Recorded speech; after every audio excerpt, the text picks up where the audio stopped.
प्रिय विद्यार्थियों, सुप्रभात। मैं डॉक्टर सुनीता बामल, सहायक प्रोफेसर हिंदी, राजकीय महाविद्यालय नलवा, हिसार। मैं आज आपके सामने हरियाणवी साहित्य में हरियाणवी भाषा व उसकी बोलियों का परिचय से संबंधित जानकारी लेकर आई हूँ। आज हम हरियाणवी भाषा, उसका उद्भव और विकास व उसकी बोलियों के विषय में अध्यापन करेंगे। प्यारे बच्चों, सबसे पहले हम हरियाणवी साहित्य में हरियाणवी भाषा की बात करते हैं। हरियाणवी भारत के हरियाणा प्रांत में बोली जाने वाली भाषा है। वैसे तो हरियाणा में कई लहजे हैं, साथ ही विभिन्न क्षेत्रों में बोलियों की भिन्नता है, लेकिन मोटे रूप से इसको दो भागों में बांटा जा सकता है। एक उत्तर हरियाणा में बोले जाने वाली तथा दूसरी दक्षिण हरियाणा में बोली जाने वाली। उत्तर हरियाणा में बोली जाने वाली थोड़ी सरल भाषा होती है। दक्षिण हरियाणा में बोली जाने वाली ठेठ हरियाणवी कहलाई जाती है। यह हिंदी भाषा की उपभाषा है। इसे खड़ी बोली का ही दूसरा रूप कहा जाता है। यह व्यापक रूप से उत्तर भारतीय राज्य हरियाणा के साथ साथ दिल्ली के ग्रामीण क्षेत्रों में आम बोलचाल में प्रयुक्त होती है। वर्तमान समय में शहरों में भी अनौपचारिक बातचीत में इसका प्रयोग हो रहा है। समय समय पर विभिन्न विद्वानों ने हरियाणवी भाषा को विविध नामों से अभिहित किया है, जिसमें बांगरू, दक्षिणी हिंदी, जाटू, खड़ी बोली आदि प्रमुख हैं। हरियाणवी भाषा वर्तमान में पश्चिमी हिंदी उपभाषा की 5 बोलियों में से एक प्रमुख बोली है। हरियाणवी बोली में लोक साहित्य का अपना समृद्ध भंडार है। हरियाणवी बोली की लिपि देवनागरी है। बहला बोली होने के कारण न ध्वनि प्रायः ण के रूप में प्रयुक्त होती है। हरियाणवी भाषा का उद्भव और विकास। हरियाणवी शब्द हरियाणा प्रदेश के निवासियों तथा उनके द्वारा बोली जाने वाली भाषा के लिए प्रयोग किया जाता है। हरियाणा शब्द 2 शब्दों के योग से बना है, हरि प्लस यान। हरि शब्द का मानक हिंदी कोशगत अर्थ है हरा, हरापन लिए, पीला, पीत, पिंगल, विष्णु, इंद्र, शिव, ब्रह्मा, यम, सूर्य, चंद्रमा, एक पर्वत, एक लोक, एक भूभाग। यान शब्द सवारी, वाहन, गमन, जाना, अभियान, आक्रमण आदि का वाचक है। हरियाणा में नंदी या वृषभ को राजा के सम्मान देते हैं। नंदी भगवान शंकर का वाहन है और हर शिव पार्वती के भक्ति के किस्से साधारण आदमी की जबान पर आज भी हैं। हर यानी हरि शिव के यान के खुरों से यह भूमि पावन होती है। इस दृष्टि से हरियाणा नाम सही सटीक बैठता है। इसलिए आज इस क्षेत्र का नाम हरियाणा या हरियाणा सार्थक जान पड़ता है। हरियाणा शब्द से ही हरियाणा शब्द की व्युत्पत्ति मानी जाती है। हरियाणा शब्दों के वी प्रत्यय लगाने से हरियाणवी शब्द की उत्पत्ति हुई है। विद्वान मानते हैं कि हरियाणवी भाषा आर्यों की मूल भाषा थी, जो 1500 ईस्वी पूर्व भारत में आई थी। हरियाणा के भाषा वैज्ञानिक डॉक्टर जगदेव सिंह ने भी इसे बांगरू या हरियाणवी कहा है। इसका उल्लेख उनकी एक डिस्क्रिप्टिव ग्रामर ऑफ बांगरू में मिलता है। हरियाणवी भाषा वर्तमान में पश्चिमी हिंदी की 5 बोलियों में से एक प्रमुख बोली है। पश्चिमी हिंदी उपभाषा का विकास विद्वानों ने शोरसेनी से माना है, जो प्राकृत भाषा के प्रचलन के समय से एक क्षेत्रीय बोली थी। अतः स्पष्ट है कि हरियाणवी भाषा का विकास शोरसेनी भाषा से हुआ है। हरियाणा भाषा के विकास में संस्कृत, पाली, प्राकृत तथा अपभ्रंश भाषाओं का महत्वपूर्ण योगदान रहा है। हरियाणवी ने संस्कृत और प्राकृत भाषाओं से शब्दों को ग्रहण किया है। डॉक्टर नरेश मिश्र ने इसे बांगरू का नाम दिया है। उनके अनुसार बांगरू नाम एक क्षेत्र विशेष जो ऊंची भूमि से संबंधित हो उसे बांगर कहते हैं के आधार पर हुआ है। इसे जाटू, देसाड़ी और हरियाणवी नाम से संबोधित किया जाता है। आजकल इसे हरियाणवी कहते हैं। हरियाणा का उद्भव भी हिंदी की इसी बोली हरियाणवी के आधार पर हुआ है। डॉक्टर जय नारायण कौशिक के अनुसार इस क्षेत्र की भाषा के लिए बांगरू, देसी, दहेलवी, ऊंची बोली, खड़ी बोली, जादू, हरियाणवी, हरियाणवी आदि कई नाम दिए हैं। कुछ का संबंध भूमि की विशेषता, भाषा आदि के आधार पर हुआ है। हरियाणा एक कृषि प्रधान देश है। यहाँ के लोग कर्मठ हैं। खान पान व रहन सहन सरल है।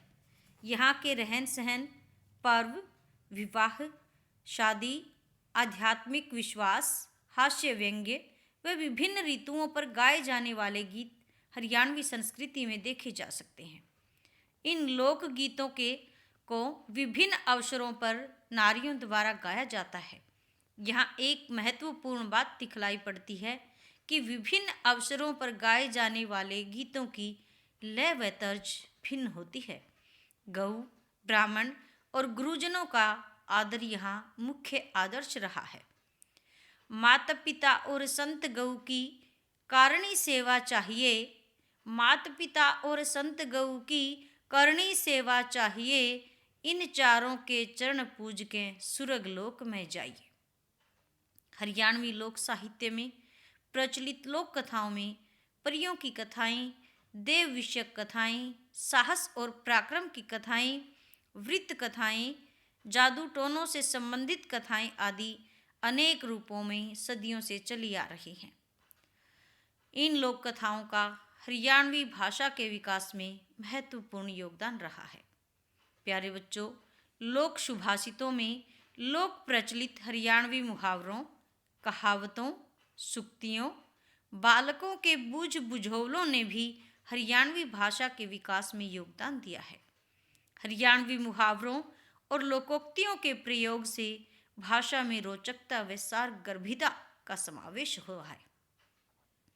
हरियाणवी भाषा में प्रचलित व लिखित इस विविधमुखी साहित्य के साथ साथ न्यादर सिंह बेचैन तथा मटरू लाल गोयल मेरठी द्वारा रचित आला छंद भी मिलते हैं। इन आला छंदों ने भी हरियाणवी भाषा के विकास में अपनी गहरी छाप छोड़ी है। हरियाणवी भाषा के विकास में हरियाणा में रचित विविध प्रकार के भजन साहित्य का भी योगदान रहा है, क्योंकि हरियाणा मूलतः धर्म में विश्वास रखने वाला राज्य है। झज्जर जिले में जन्मे पंडित बस्ती राम को हरियाणवी भक्ति साहित्य में तुलसीदास कहा जाता है। इसी प्रकार शंकरदास, मानसिंह भजन गायकों ने अपने भजन साहित्य द्वारा हरियाणवी भाषा को आगे बढ़ाया है, उनकी शब्द संपदा को समृद्ध किया है। आज भी विभिन्न धार्मिक अनुष्ठानों के अवसर पर हरियाणवी भजनों की गूंज सुनाई पड़ती है। हरियाणवी भाषा में सांग परंपरा भी एक मजबूत परंपरा रही है।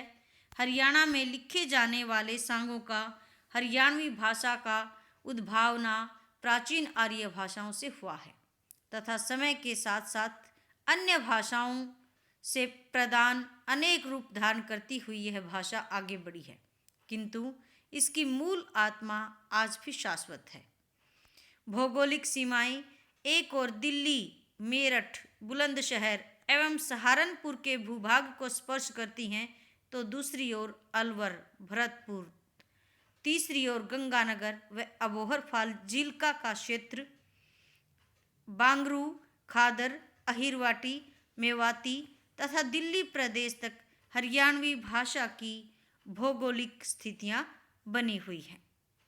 प्यारे बच्चों, अब हम हरियाणवी भाषा के उद्भव के पश्चात उस भाषा से निकली हुई प्रमुख बोलियों की बात करेंगे, जो कि हमारे BA तृतीय वर्ष के छठे सेमेस्टर का ही एक उपविषय है। तो हरियाणवी भाषा की प्रमुख बोलियां। हरियाणवी की बोलियों के समुच्चय को हरियाणवी नाम दिया गया है। हरियाणा की जो बोलियां हैं उनके समुच्चय को, उनके मिले जुले रूप को हरियाणवी नाम दिया गया है। सरकार ने हरियाणा राज्य का नाम हरियाणा स्वीकार किया तथा यहाँ की लोक भाषा का नाम हरियाणवी रखा गया। हरियाणवी भाषा का क्षेत्र हरियाणा राज्य की सीमाओं से बाहर भी है। ब्रिटिश सरकार ने जब सन 1911 में दिल्ली को भारत की राजधानी बनाया तो दिल्ली की सुरक्षा हेतु हरियाणवा भाषा भाषी गांवों की भी दिल्ली प्रांत में ही रखा। इन ग्रामीण क्षेत्रों के लोगों की बोली हरियाणवी ही है। उधर यमुना पार मेरठ तक हरियाणवी की कोरवी बोली का वर्चस्व है, तो हरियाणा से सटे राजस्थानी क्षेत्र भरतपुर तक हरियाणवी का भाव है। पश्चिमी हिंदी बोलियों के रूप में हरियाणा प्रदेश में उपबोलियों में मुख्यतः निम्नलिखित बोलियां मानी जाती हैं। कितनी मानी जाती हैं? 6 बोलियां मानी जाती हैं। उनमें से पहली है बांगरू, दूसरी कोरवी, तीसरी है अहीरवाटी, चौथी मेवाती, 5वीं ब्रिज बोली और छठी है बागड़ी बोली। आप देख सकते हैं बांगरू, अहीरवाटी, बागड़ी, मेवाती, कोरवी और ब्रज। तो ये 6 बोलियां हैं। तो सबसे पहली बोली है कौन सी? बांगरू। हरियाणा की प्रमुख बोली बांगरू मानी जाती है। डॉक्टर ग्रियर्सन ने इसे बांगरू या बांगड़ू नाम दिया है। ग्रियर्सन ने बांगरू को पश्चिमी हिंदी की उपभाषा माना है। ये पंजाब के दक्षिण पूर्वीय भूखंड तथा दिल्ली प्रदेश में बोली जाती है और उत्तर पश्चिमी की ओर पंजाबी से उत्तर पूर्व में खड़ी बोली से, दक्षिण पश्चिम में राजस्थानी से और दक्षिण पूर्व में ब्रज से घिरी है। इन सीमावर्ती बोलियों का प्रभाव बांगरू बोली पर भी पड़ा है। डॉक्टर ग्रियर्सन ने इस धरती को उबड़ खाबड़ और शुष्क जानकर इसे बांगर की संज्ञा दी। यहाँ के लोग जो बोली बोलते हैं उसे बांगरू के नाम से जाना जाता है। बांगरू का क्षेत्र है जींद, रोहतक, सोनीपत, भिवानी, करनाल, कैथल क्षेत्र में यह बोली बोली जाती है। बांगरू के 3 रूप देखे जाते हैं। बांगरू जिसमें खादरी भी है, बांगरू शुद्ध खादरी और बांगरू खादरी। अंबाला जिले की तहसील अंबाला, खरड़, रोपड़ तथा कुछ भाग नारायणगढ़ एवं जिला करनाल के नगर शाहबाद मारकंडा तक में बोला जाने वाला रूप बांगरू का है। बांगरू शुद्ध बांगरू जिला करनाल के दक्षिण भाग में तथा जींद के आसपास वाले प्रदेश में बोला जाने वाला रूप ही है। दूसरी बोली है कोरवी। कोरवी हरियाणा की महत्वपूर्ण बोली है। यह बोली संपूर्ण अंबाला एवं मेरठ में कमिश्नरियों की बोली है। गंगा यमुना के बीच सहारनपुर, मुजफ्फरनगर आदि के समभूभाग एवं गंगा के पूर्व में बिजनौर, करनाल, रोहतक, दिल्ली आदि क्षेत्रों में भी यह बोली बोली जाती है। उत्तर भारत में देहरादून और अंबाला, पूर्व में मुरादाबाद और रामपुर, दक्षिण में बुलंदशहर और गुड़गांव के अधिकांश लोग यही बोली बोलते हैं। मेरठ की बागपत तहसील को टकसाली कोरवी का क्षेत्र स्वीकार किया गया है। कोरवी बोली पश्चिमी में पंजाबी, उत्तर में सहारपुर की खड़ी बोली तथा दक्षिण में बांगरू बोली से घिरी हुई है। तीसरी बोली है अहीरवाटी। अहीरवाटी भी हरियाणवी की एक प्रमुख बोली है। यह बोली जैसा कि नाम से ही विदित है, अहीर क्षेत्र में बहुत बोली जाती है। साहित्य में अमीरों की बोली अपभ्रंश नाम से प्रसिद्ध है, तो अहीरों की बोली अहीरवाटी के नाम से जानी जाती है। आरंभ में अमीरों की अपभ्रंश बड़ी सीधी सादी एवं बोलचाल की भाषा थी, किंतु समय परिवर्तन के साथ साथ यह भाषा जरा सा परिवर्तन में आ गई और इसने अपना उन्नत रूप धारण कर लिया। इस बोली का विस्तार हरियाणा, दिल्ली व राजस्थान में है। हरियाणा में इसका प्रमुख क्षेत्र रेवाड़ी, कोसली, नारनौल, महेंद्रगढ़, पटौदी तथा झज्जर जिले का खेड़ी खातीवास से सटा क्षेत्र है। भिवानी तथा गुड़गांव के कुछ क्षेत्रों में भी इस बोली का प्रयोग किया जाता है। दिल्ली के नजफगढ़ क्षेत्र के मोचनपुर के आसपास रहने वाले अहीर जाति के लोग भी अहीरवाटी बोली बोलते हैं।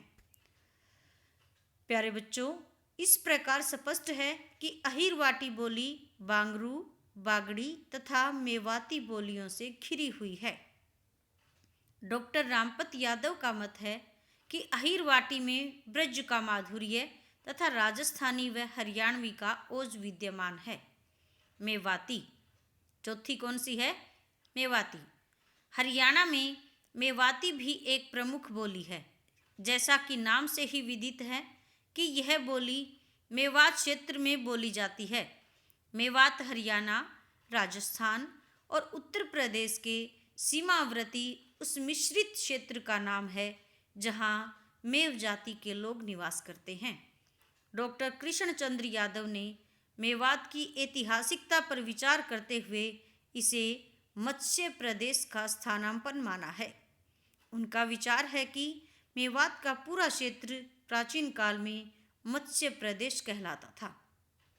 भारत में इंपीरियल गजेटियर में मेवात की सेनाओं का उल्लेख करते हुए कहा गया है कि दिल्ली के दक्षिण में स्थित यह भूभाग, जिसमें मथुरा और गुड़गांव जिले के कुछ भाग, अलवर का अधिकांश भाग और भरतपुर जिले का कुछ भाग शामिल है, मेवात कहलाता है।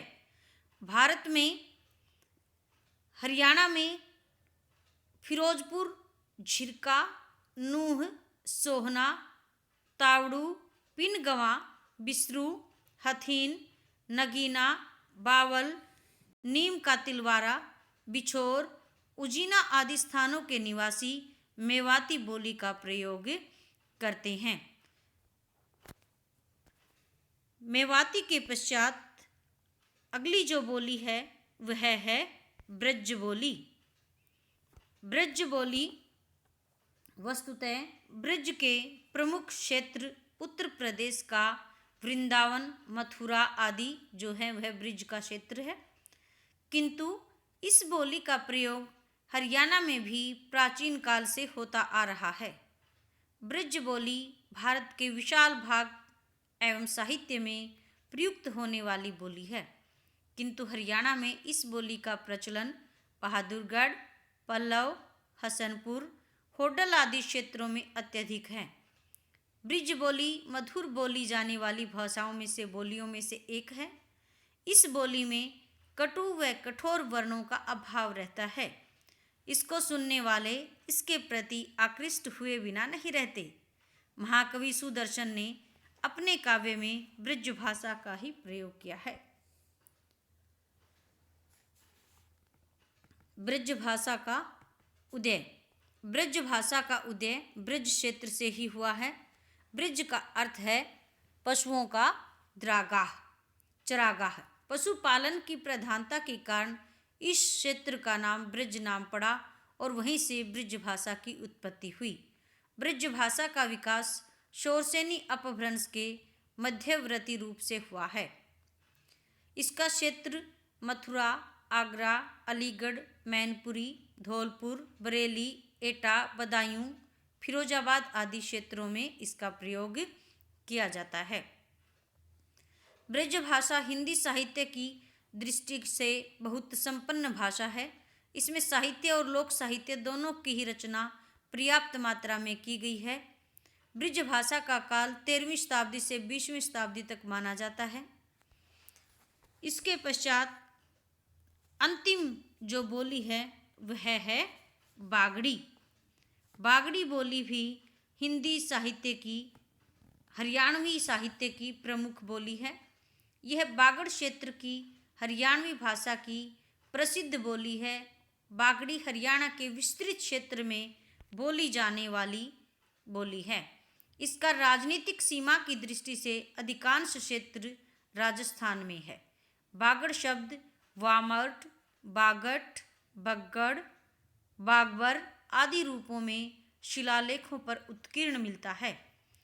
बांगड़ शब्द विशाल जंगल और विस्तीर्ण नदी किनारे की ऊंची भूमि जहां बाढ़ न आ सके आदि के अर्थ में प्रयुक्त होता है।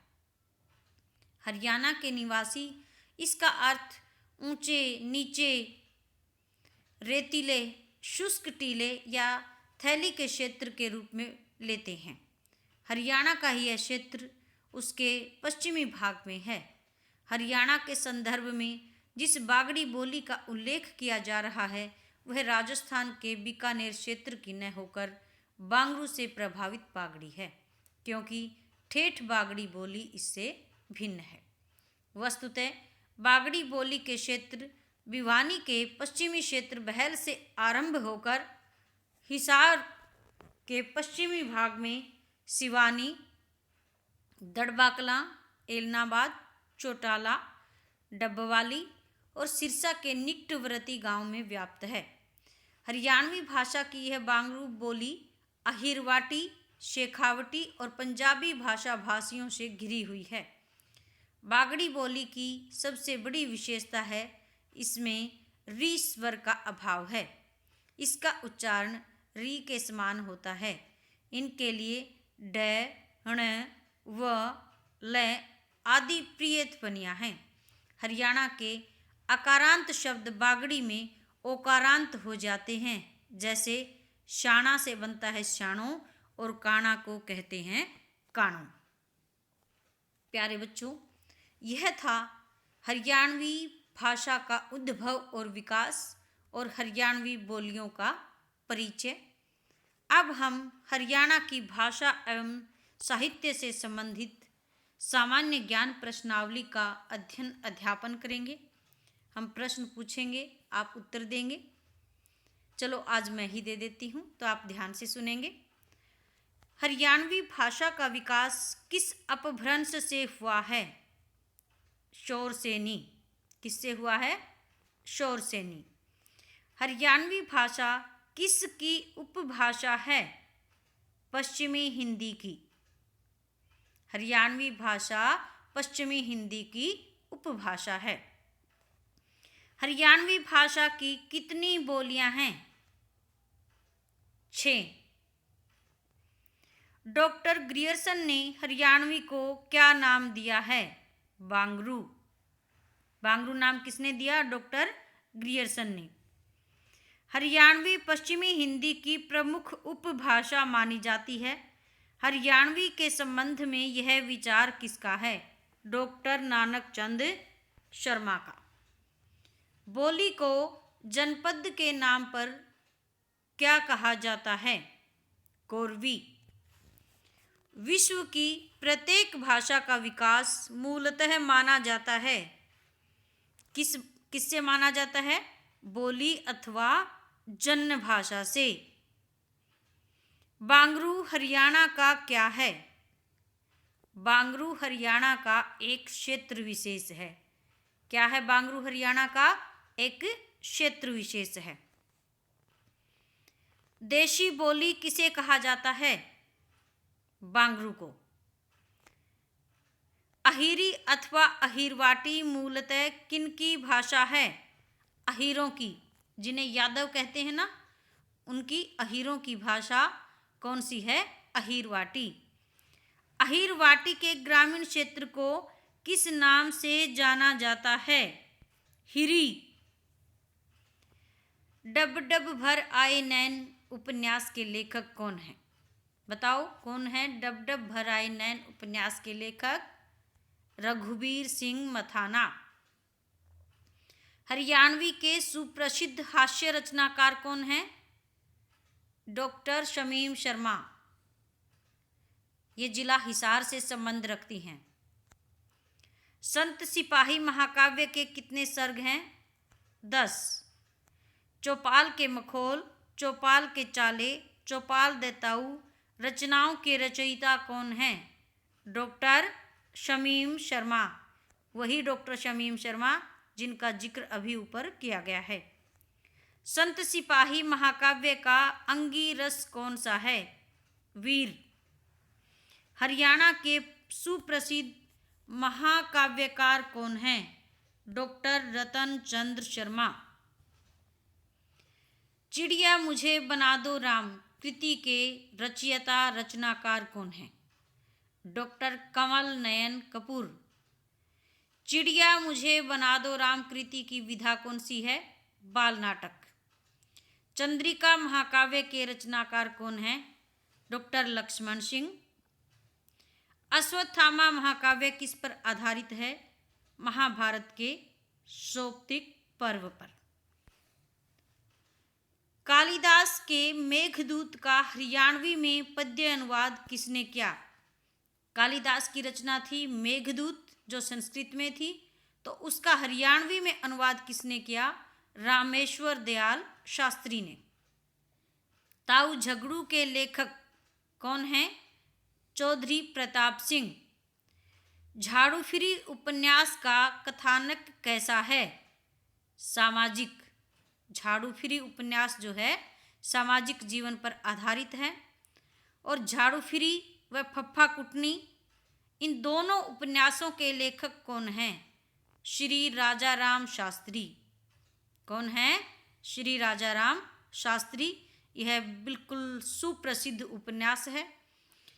डाकी डाब खाना कहानी के लेखक कौन हैं? डॉक्टर नानक चंद शर्मा। लड़की की बहादुर कहानी का कथानक किस पर आधारित है? लड़की की बहादुरी कहानी का कथानक किस पर आधारित है? समाज पर। तो प्यारे बच्चों, हमारा आज का वक्तव्य यहीं पर समाप्त होता है। आप अपना अध्यापन कार्य करें। मैं एक बार फिर मिलूंगी आपके पास, दोबारा से आपके समक्ष आऊंगी एक नई वीडियो के साथ। आपका बहुत बहुत धन्यवाद।